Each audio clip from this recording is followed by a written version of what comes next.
Você e eu estamos estudando a série SOT.32, Refutação contra Reperder-se.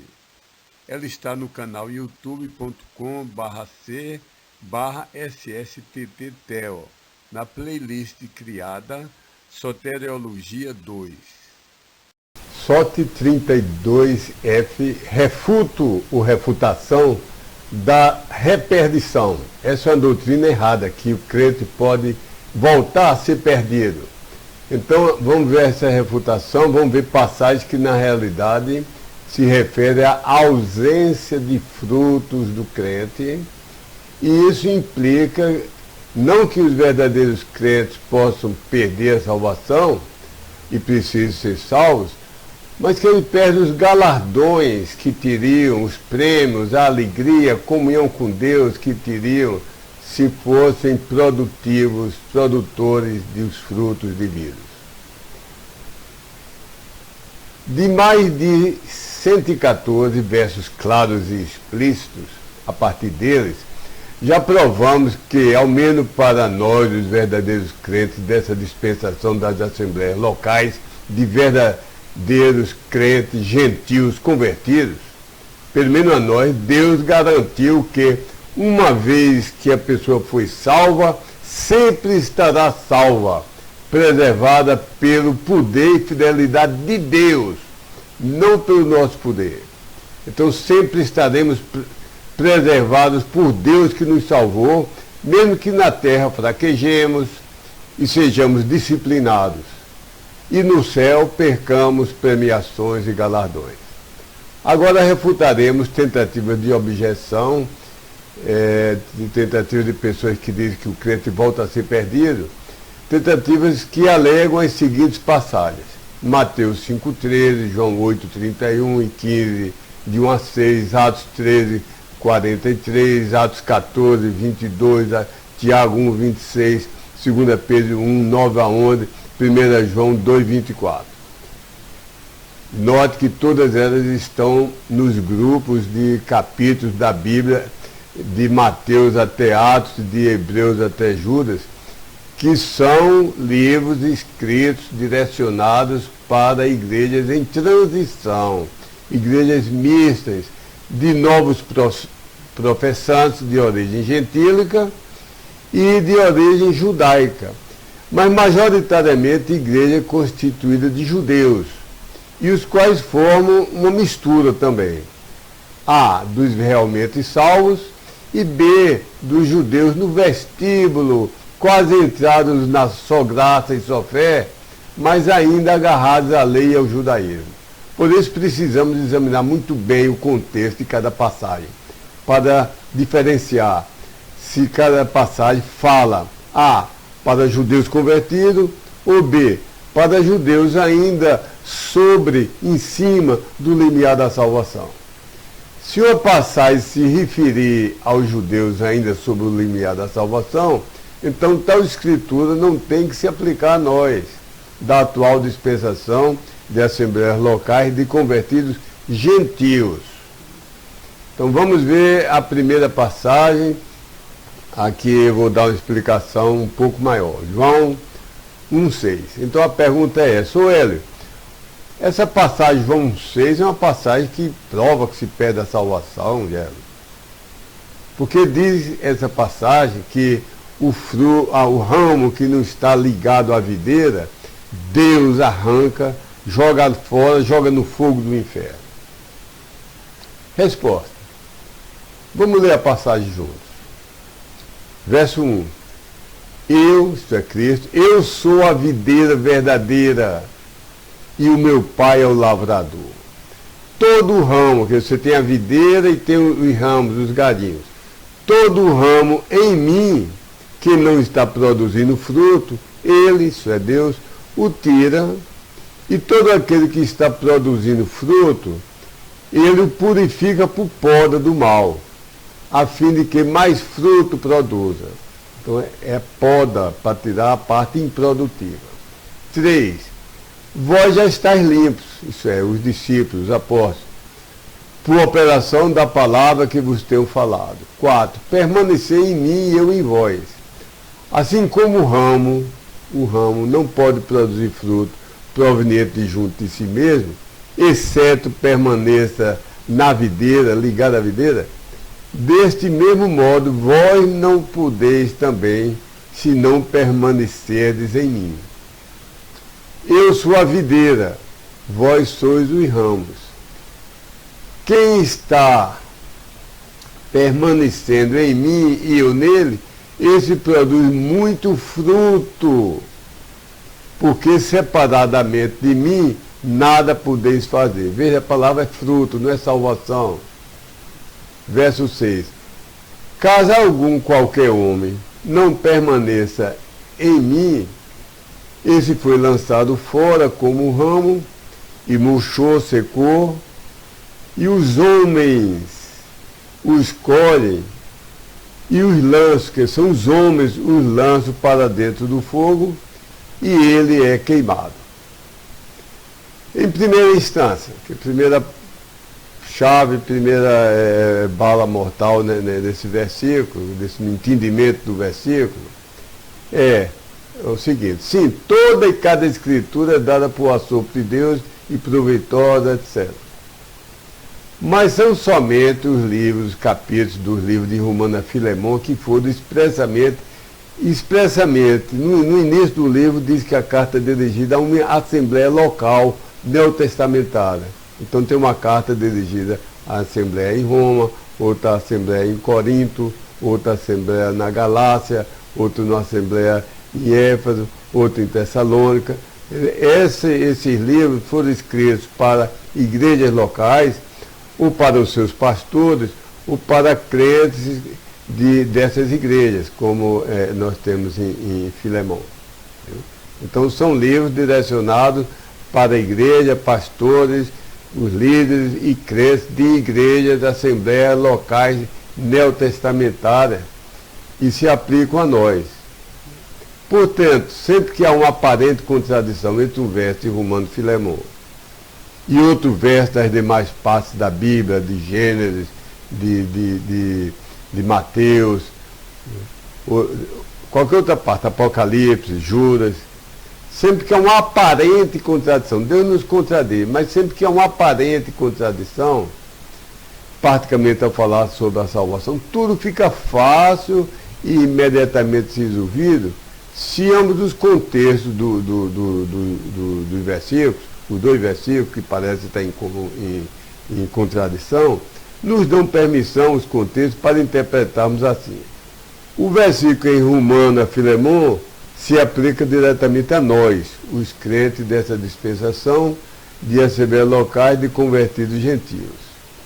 E o outro verso, aparentemente contraditor, se aplica a outras pessoas de outras denominações, de outras dispensações, aliás. Entendeu? Essa passagem que você me trouxe é de um livro, o livro de João, o Evangelho de João, e capítulo, escrito para a igreja em transição.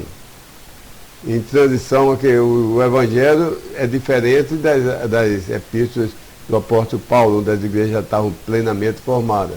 No Evangelho, a igreja está em transição. E são igrejas mistas de novos professantes de origem gentílica, de um lado, e de origem judaica, com a maioria sendo de origem judaica, e constituído de judeus de dois tipos, como eu já falei.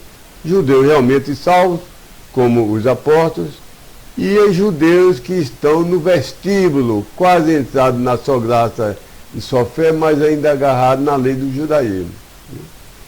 A sua passagem da videira, em João, fala a judeus e sobre judeus, ainda sob o limiar da salvação.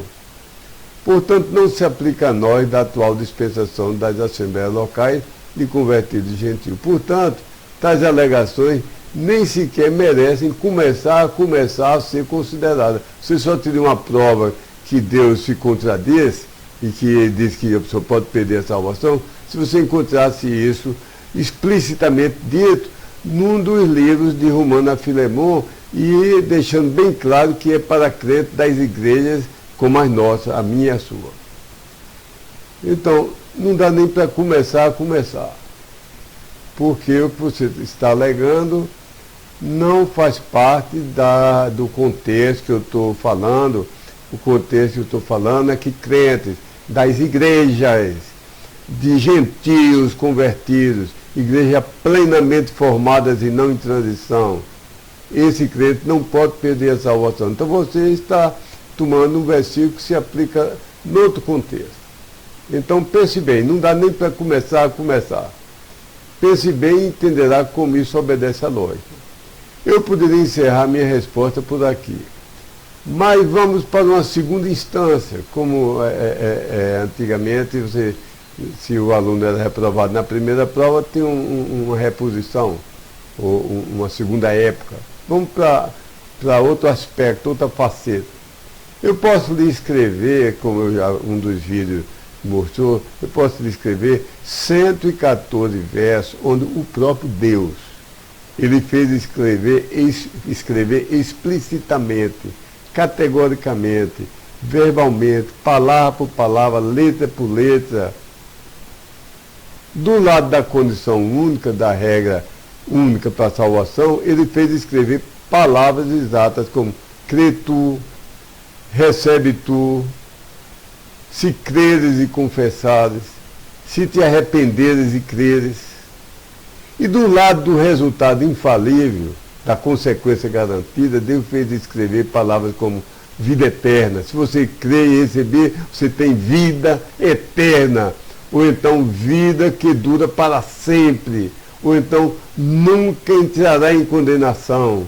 Ou então nunca perecerá. Ou será preservado. Ou nenhum ser criado poderá nos separar para longe do amor de Deus. Um exemplo.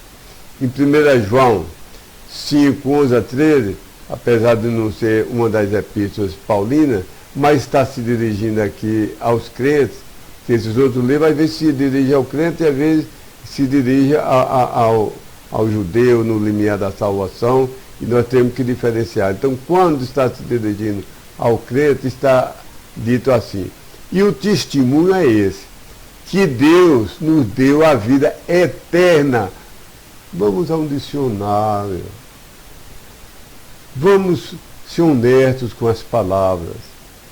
Eterno é diferente de provisório, temporário e condicional. Eterno é aquele que jamais acabará em grau, em modo nenhum, de um modo, nenhuma possibilidade pode acabar. Senão não é eterno, é condicional, é provisório. Então, voltando. E o testemunho é esse, que Deus nos deu a vida eterna. E essa vida está em seu Filho. Quem tem o Filho, tem a vida. Quem não tem o Filho de Deus, não tem a vida. Estas coisas vos escrevi a vós, os que creres no nome do Filho de Deus, para que saibais. Então, alguns crentes não tinham maturidade, ainda vinham do legalismo da lei, e estavam em dúvida. E João está dizendo: eu escrevi essa carta para que vocês saibam, tenham a certeza, continuando, que tendes a vida eterna, e para que creais no nome do Filho de Deus. Então, eu posso lhe dar 114 versos onde é dito explicitamente: creu, está salvo eternamente. Uma vez que você creu, é Deus que preserva. Isso é dito com palavras inequívocas, palavras que não podem ser refutadas, palavras que não podem ser resistidas. Agora, para você provar, o ônus é seu, porque você é que quer dizer que Deus se contradiz. Então você que tem que provar.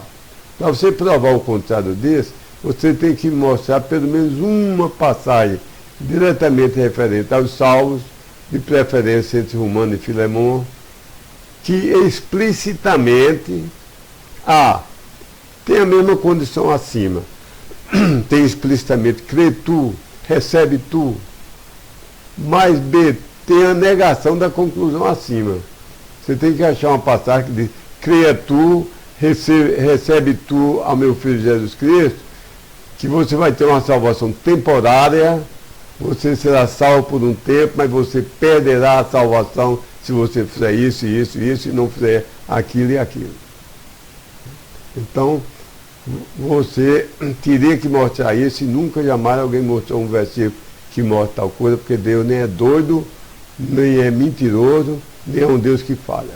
O que ele diz que é eterno, realmente é eterno. Quando ele diz que ninguém arrebatará da mão dele, ninguém arrebata. Então, decididamente, essa sua passagem alegada não faz isso. Encerremos essa passagem. Eu oro que você venha a crer nas 114 passagens que eu já escrevi e você seja um crente e seja salvo. Se você não crê nessas passagens, você não está crendo o que Cristo ensinou na Bíblia. Crer não é só crer na existência de Deus, que até o diabo crê e não é salvo. É crer em cada palavra da Bíblia, observando o seu contexto e as regras de entendimento literal, a não ser quando são figuras explicadas na própria passagem, pela própria Bíblia. Crer o mais literalmente possível. Se você não crê nessas passagens de forma literal, você não é um crente. Se você não é um crente, você não está salvo. Se você não é salvo, você não pode entender. Você é um homem natural. Agora, quando você crê nessas passagens e souber que Deus realmente me prometeu vida eterna, que maravilha, eu não mereço, ninguém merece, como Deus é maravilhoso, mesmo que eu perca aqui galardões, mesmo que eu seja disciplinado, Deus permanece fiel, mesmo que eu seja infiel. Quando você entender isso, nascer de novo, tiver o novo homem morando em você, tiver o Espírito Santo, eu posso lhe dar mais explicações adicionais. Essas que eu vou falar agora, que você só vai entender no dia que for salvo. Notemos a progressão, a primeira nota que eu faço. Primeiro, essa passagem fala em fruto, no verso 2a.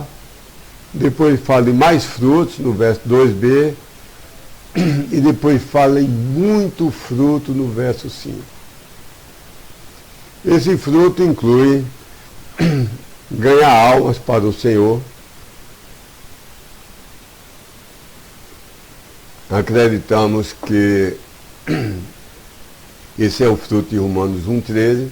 Ao mesmo tempo, crescendo na direção de ter o caráter, a semelhança daquele que é o Cristo, isso é, ter o fruto do Espírito Santo de Gálatas 5, 22 e 23. E ao mesmo tempo, crescendo na direção de ter conduta semelhante à de Cristo. O fruto da justiça de Filipenses 11, de Romanos 6, 21 a 22. Outra nota, referente especialmente aos versículos 1 a 6 de João 15. Tira, foi lançado fora, secou, lançado para dentro do fogo, ele é queimado. Essas expressões. À luz do contexto local de toda a Bíblia, nada afeta o verdadeiro salvo da dispensação das assembleias quanto à segurança da salvação. A passagem se refere ao salvo frutificar. O assunto aqui é fruto, é galardão, é comunhão, é recompensa. O crente testemunhar, ter maturidade cristã. Os versos 2 e 6 se referem ao salvo, isso é aquele que está em mim, quando Cristo fala do ramo que está dentro dele, é o ramo que está ligado ao tronco, à videira, recebendo a seiva. Agora, o ramo que está ligado à videira, ao tronco, mas não produz frutos. Campina Grande não é muito frio, mas já tentei lá em casa com minha mãe, minha avó e meus parentes, a gente aprendeu e nós plantamos alguns tipos de uva que dava mais ou menos, não dava uma safra boa porque não é bastante frio, mas a cada vez que frutificava, nós tínhamos que podar os ramos improdutivos, porque na próxima safra, se eles ficarem, eles tiram a seiva do tronco principal, crescem, produzem folha, mas não produzem nada. Então se tornam estéreis. Então a cada a cada safra você tem que tirar os ramos improdutivos. Então, os versos 2 e 6 se referem ao salvo que não produz fruto. E só é dito que ele será tirado. Não é dito que perderá sua salvação, nem que será queimado no fogo do inferno. Onde é que inventaram isso? Que é Deus que tira e lança no fogo do inferno. O assunto é frutos, mais frutos, muitos frutos, não é salvação. O contraste entre céu ou inferno, salvação ou perdição.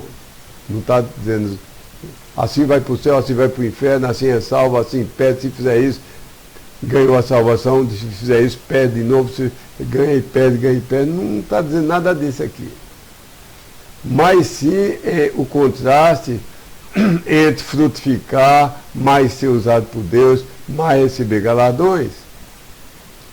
O ramo bom ligado a Cristo e produzindo, produtivo, ou então não produzir fruto, não ser usado por Deus, não receber galardões, ter suas obras queimadas, ser lançado no fogo da provação, não é no fogo do inferno. O crente que não produz frutos é queimado com o fogo da reprovação e entra no céu como quem escapou de um incêndio e que entra só com a roupa do corpo, não tem nada para, não tem galardões, não vai ter premiação. A palavra, o verbo tira, pode se referir ao salvo ser tirado do serviço a Deus. Não está falando que ele vai ser lançado no inferno. O ramo que não está produzindo, Deus tira. Ou pode se referir ao salvo, que tanto se desviou e tanto pecou, que seu pecado é considerado pecado para a morte, ao pecado que é pecado para a morte física, e ele sofre a morte física, como você pode ver em Atos 5, de 1 a 11, a história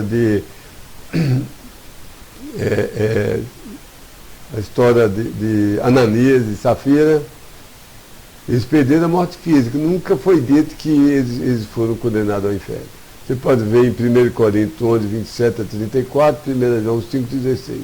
Suas obras são queimadas no fogo e reduzidas a cinzas, sendo sua salvação mantida, como em 1 Coríntios 3, 11 e 15. E os homens colhem tal salvo sem fruto e o lançam no fogo da provação para aperfeiçoamento, e ele é queimado para aperfeiçoamento. Notamos aqui que são homens que juntam esses ramos infrutíferos e os queimam, e não Deus. Um exemplo semelhante é dado por Cristo durante o Sermão da Montanha, em Mateus 5,13, que veremos abaixo. Em tudo isso, o assunto é comunhão com Deus.